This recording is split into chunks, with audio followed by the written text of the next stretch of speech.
for the next vote? I think so, yes. So I just want to make sure you get to the right room. So BBC is here to help. Somebody can on these matters. It's beginning to fill up. We're beginning to get used to this site. And the officers of the 1922 committee will come on stage shortly. We're told we'll get the result at about 1:05.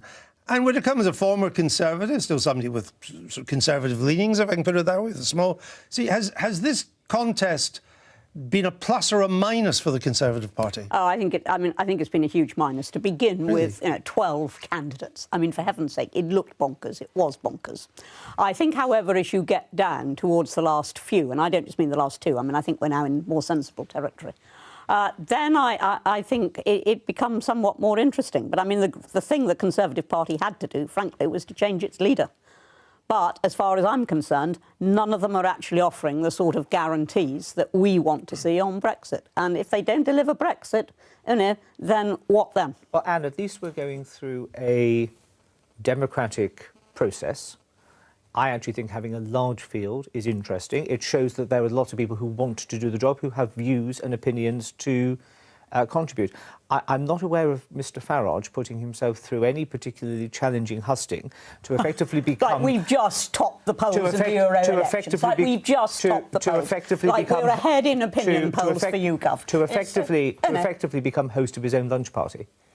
I think that is just about the most ridiculous thing. We've had 8 weeks as a party. We have, in that time, topped the polls. We have spoken.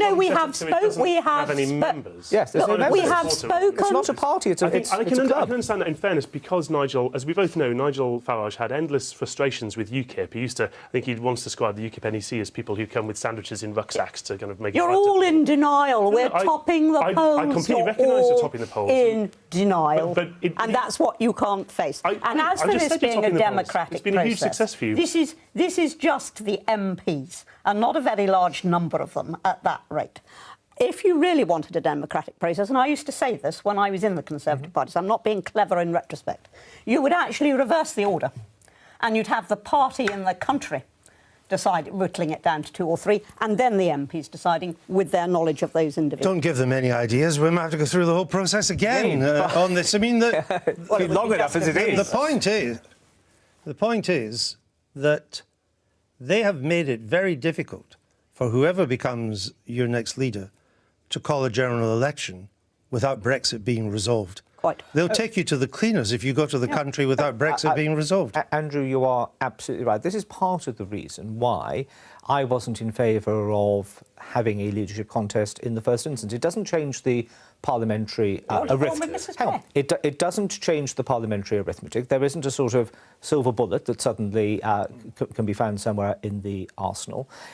We wouldn't be, in a general election scenario, handing over to somebody who understands the sort of international rules-based way of doing politics. Mr Corbyn, we know, is a left-wing firebrand. We're going to see summers of discontent and heaven knows what else. So the risk of that to the country, the economy, to jobs and to prosperity is too risky to play with. So whoever wins at the end of this process, whether it's front-ended or back-ended, is going to find it a challenge. It is going to be difficult, and anybody who reports that it's going to be not is living in cloud. We need to say goodbye to Anne Widdicombe and Chuka Umbuna. I'm told that you've had too much fun and that you now need to leave. And we're sorry about that, but we'll keep our word and let you go at this time. You're going to stay with us. Our journalist is still here as well. What have you made? Do you believe that it's been a healthy or unhealthy process? Hold that thought, because you know what's happened? There they are in the room. Suddenly Chuka Umbuna and Anne Widdicombe want to stay as they watch you. Here we go. Committee room 12. The 1922 committee, Charles Walker and I, as returning officers for the election of a leader for the Conservative and Unionist Party, can now declare the results of the fourth ballot. The total number of votes cast in today's ballot were 313. The total number of spoilt ballot papers were 2.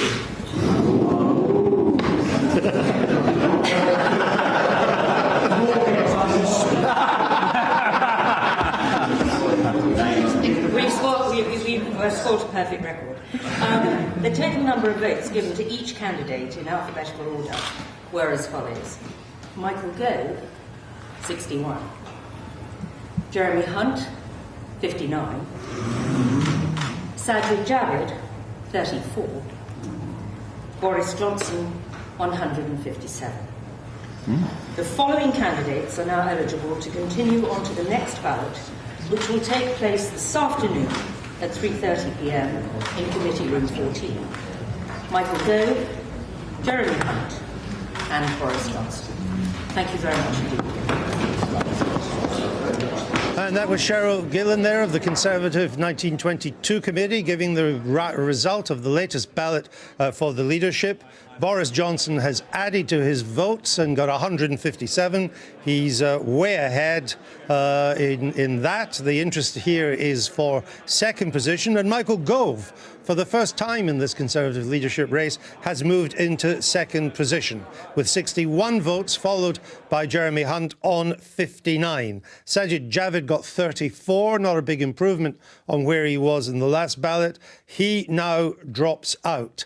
3 candidates this afternoon will go forward to the next ballot: Boris Johnson, Michael Gove and Jeremy Hunt. And which one, Mr Johnson clearly going through to the final round and the hustings among the party members. The battle now on for Sajid Javid's 34 votes to see where they go. Does Mr Gove hold on to his lead for the first time and be the man that goes forward to the knockout round? Or does Mr Hunt recapture that pole position to be the Conservative that will take on Boris Johnson?